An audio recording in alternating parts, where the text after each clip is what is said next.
The War of the Worlds. By H.G. Wells.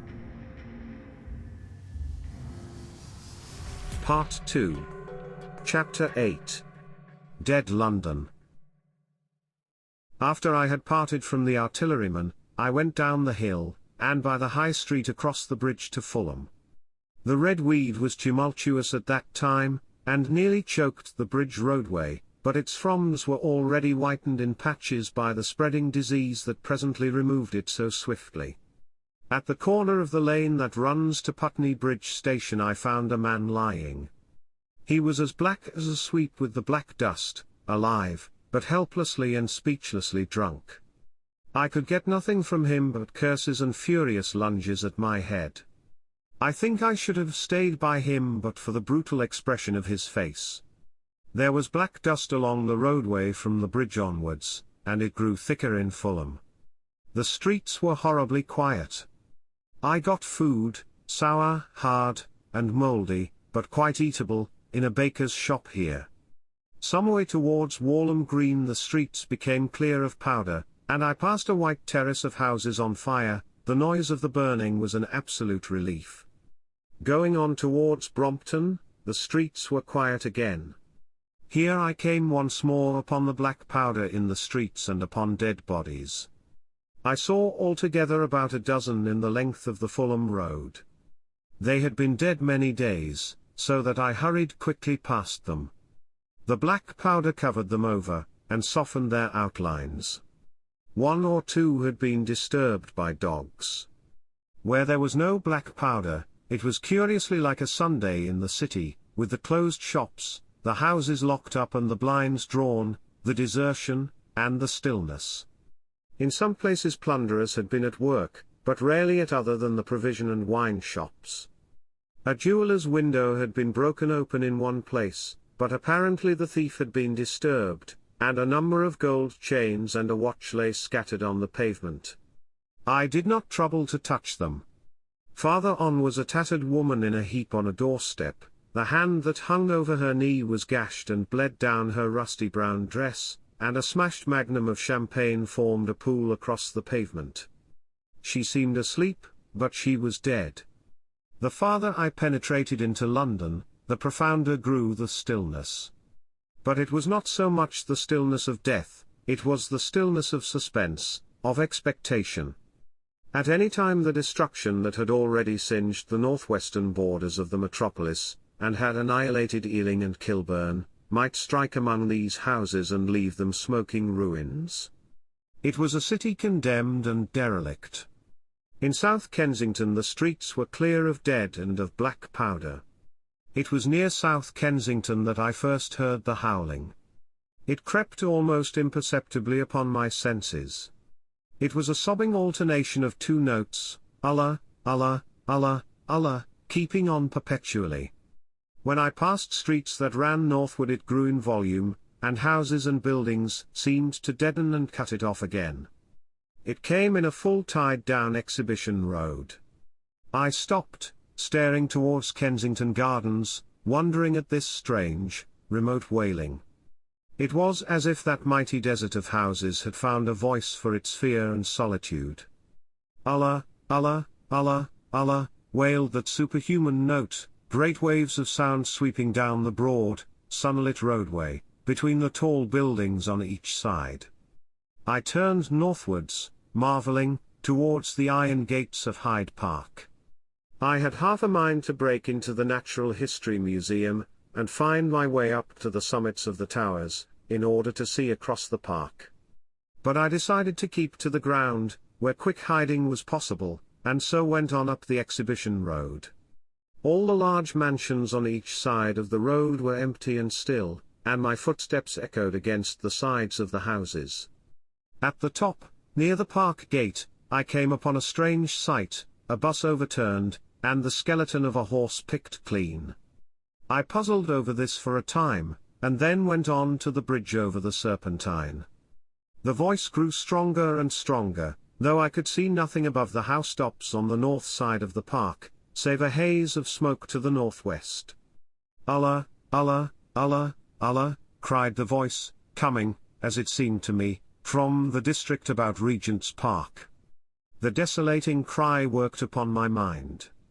The mood that had sustained me passed. The wailing took possession of me.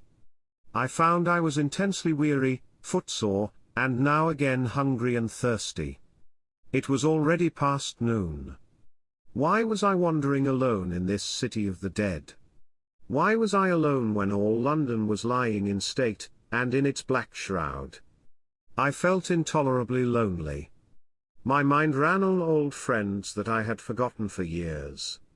I thought of the poisons in the chemists' shops, of the liquors the wine merchants stored. I recalled the two sodden creatures of despair, who so far as I knew, shared the city with myself.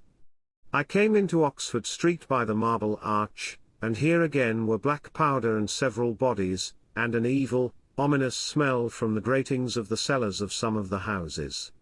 I grew very thirsty after the heat of my long walk. With infinite trouble I managed to break into a public house and get food and drink. I was weary after eating, and went into the parlour behind the bar, and slept on a black horsehair sofa I found there. I awoke to find that dismal howling still in my ears, Allah, Allah, Allah, Allah. It was now dusk, and after I had rooted out some biscuits and a cheese in the bar, there was a meat safe, but it contained nothing but maggots. I wandered on through the silent residential squares to Baker Street. Portman Square is the only one I can name, and so came out at last upon Regent's Park.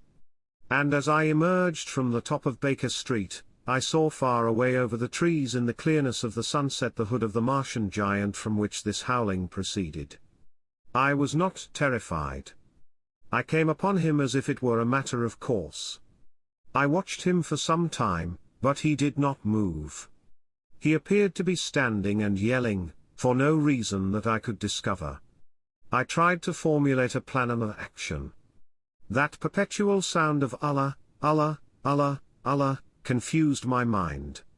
Perhaps I was too tired to be very fearful.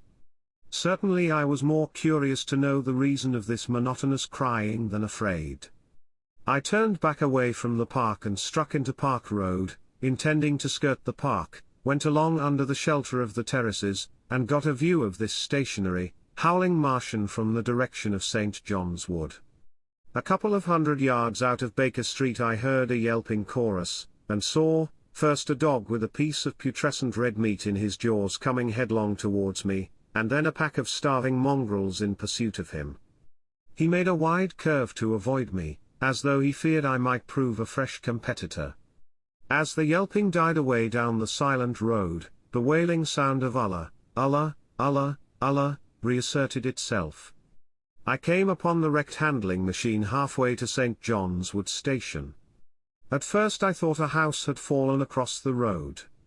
It was only as I clambered among the ruins that I saw, with a start, this mechanical Samson lying, with its tentacles bent and smashed and twisted, among the ruins it had made. The forepart was shattered.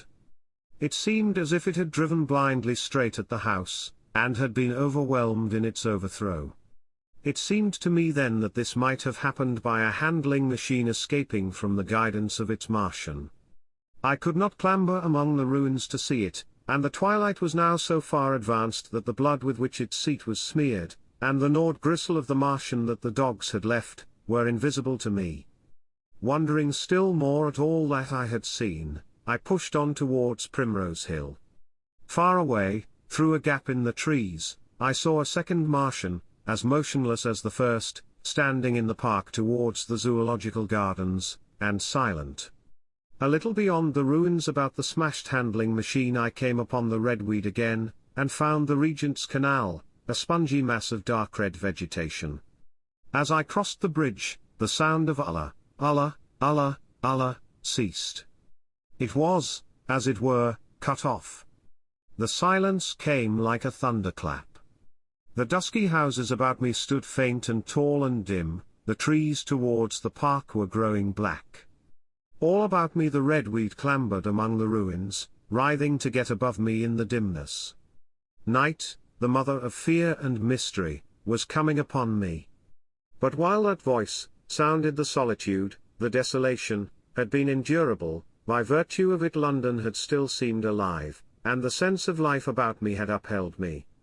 Then suddenly a change, the passing of something, I knew not what, and then a stillness that could be felt. Nothing but this gaunt quiet. London about me gazed at me spectrally. The windows in the white houses were like the eye sockets of skulls. About me my imagination found 1,000 noiseless enemies moving. Terror seized me, a horror of my temerity. In front of me the road became pitchy black as though it was tarred, and I saw a contorted shape lying across the pathway. I could not bring myself to go on. I turned down St. John's Wood Road, and ran headlong from this unendurable stillness towards Kilburn. I hid from the night and the silence, until long after midnight, in a cabman's shelter in Harrow Road. But before the dawn my courage returned, and while the stars were still in the sky I turned once more towards Regent's Park.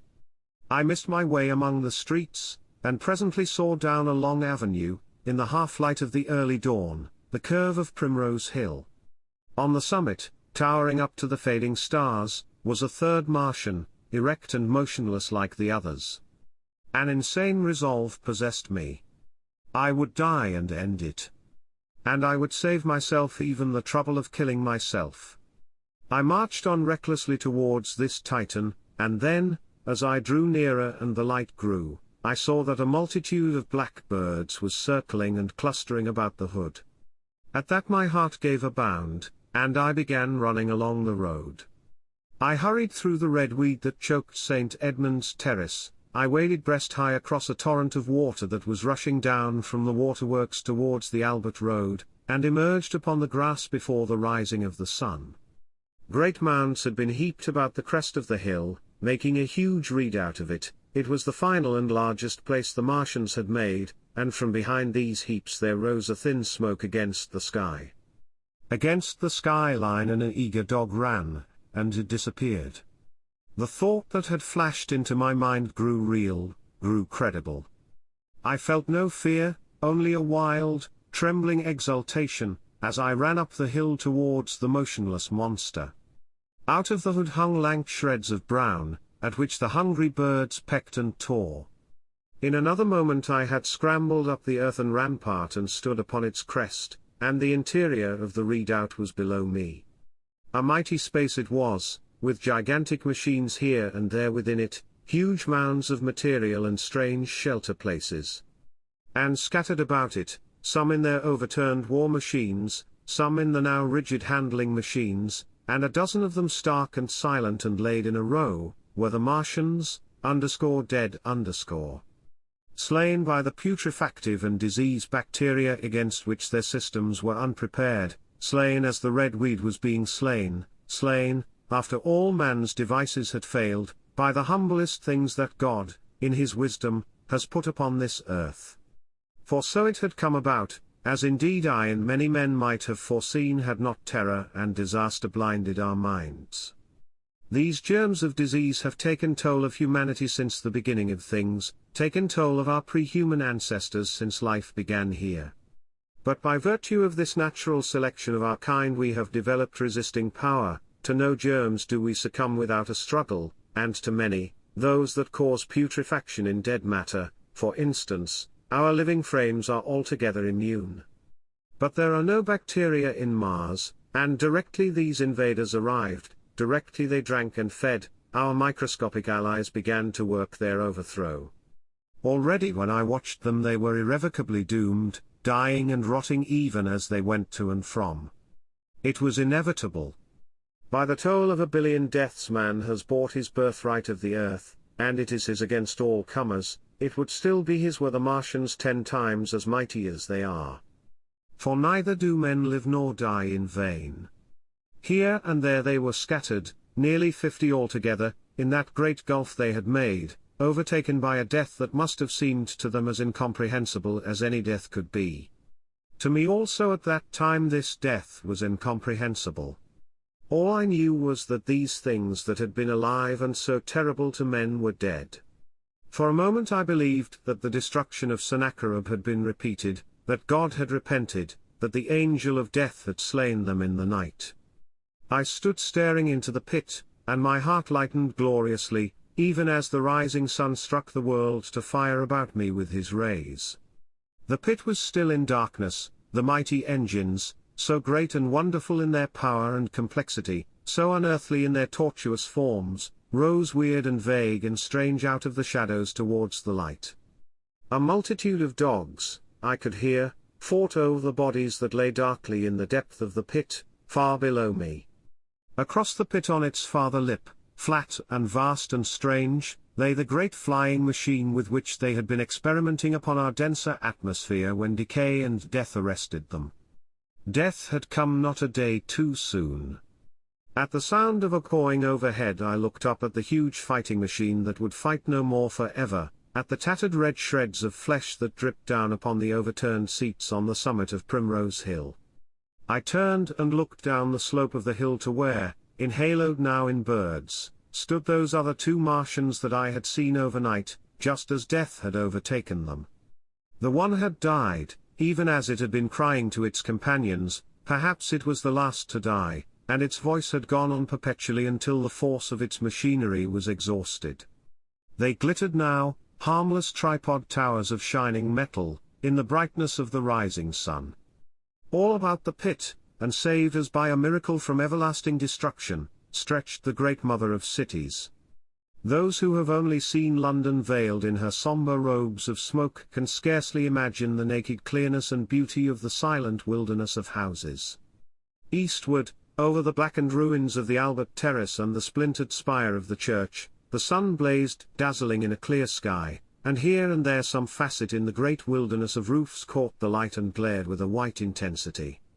Northward were Kilburn and Hampstead, blue and crowded with houses, westward the great city was dimmed, and southward, beyond the Martians, the green waves of Regent's Park, the Langham Hotel, the dome of the Albert Hall, the Imperial Institute, and the giant mansions of the Brompton Road came out clear and little in the sunrise, the jagged ruins of Westminster rising hazily beyond. Far away and blue were the Surrey hills, and the towers of the Crystal Palace glittered like two silver rods. The dome of St. Paul's was dark against the sunrise, and injured, I saw for the first time, by a huge gaping cavity on its western side.